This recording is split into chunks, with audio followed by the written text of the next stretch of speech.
right, I want to show you this really fun dog toy that we have been loving in our house.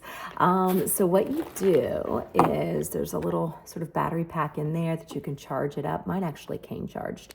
And then you turn it on.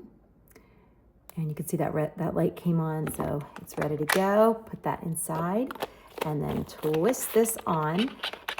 And now it's ready to go. Get it, Gabby. Go get it. Go get it. Go get the toy. Get the toy. And then your dog can play. What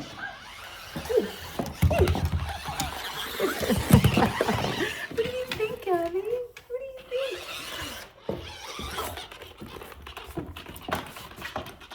Yeah.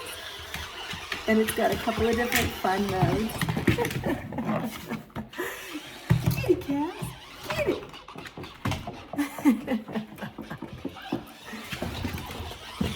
She's been having a ball with this. Literally. Literally. Get it. Get it. I know.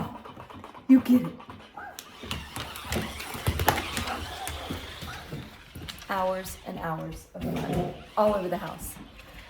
Shout out to the brand for sending it to us for our honest review. Clearly it's a hit.